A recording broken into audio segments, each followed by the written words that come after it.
ஆன்மீக வணக்கம் நண்பர்களே. நாம் இரவு தூங்கி எழுந்த மறுநாள் காலையில் நல்ல பொழுதாக அமைய வேண்டும் என்றுதான் நினைப்போம். அதுபோல் வருடத்தில் முதல் நாள் என்றால் அந்த வருடம் முழுவதும் நல்லதாக இருக்க வேண்டும் என்று நினைப்போம். சில நல்ல காரியங்கள் நடக்கும் பொழுதும் இந்த விஷயம் செய்ய வேண்டும், செய்யக்கூடாதவை என்று நம் முன்னோர்கள் வகுத்துள்ளனர். அதனால் இன்றைய பதிவில் தமிழ் வருட பிறப்பு அன்று செய்ய வேண்டியவை மற்றும் செய்ய கூடாதவை பற்றி தெரிந்து கொள்வோம் வாங்க. தமிழ் வருட பிறப்பு அன்று காலை எழுந்து வாசலில் கோலமிட்டு குளித்துவிட்டு கோவிலுக்கு செல்வது நல்லது. அடுத்து பூஜை அறையில் மா, பலா, வாழை மற்றும் வெற்றிலை, சீவல், நகை மற்றும் நெல் போன்றவை வைத்து பூஜை செய்ய வேண்டும்.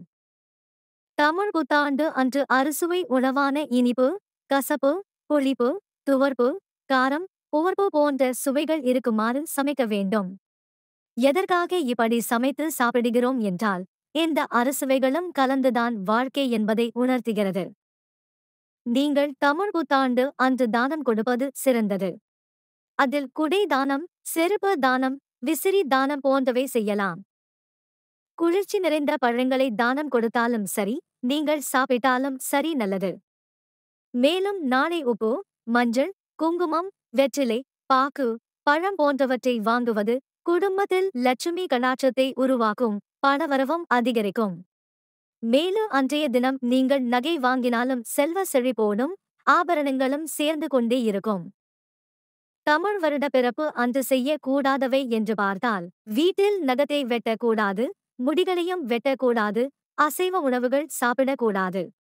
வீட்டில் உள்ள பொருட்களை மற்றவர்களுக்கு தானமாக கொடுக்க கூடாது. அதுபோல கடன் வாங்கவும் கூடாது, கடன் கொடுக்கவும் கூடாது. மேல் கூறப்பட்டுள்ளவையே புத்தாண்டு தினம் அன்று கடைபிடித்து, இந்த வருடம் ஆரோக்கியத்துடனும் செல்வ செழிப்போடும் மகிழ்ச்சியாக வாழ்வதற்கு வாழ்த்துகிறோம். அனைவருக்கும் இனிய தமிழ் புத்தாண்டு வாழ்த்துக்கள். நண்பர்களே, இதுபோன்று ஆன்மீக தகவல்களை தெரிந்து கொள்ள எங்களுடைய யூடியூப் சேனலை சப்ஸ்கிரைப் செய்யவும். நன்றி, வணக்கம்.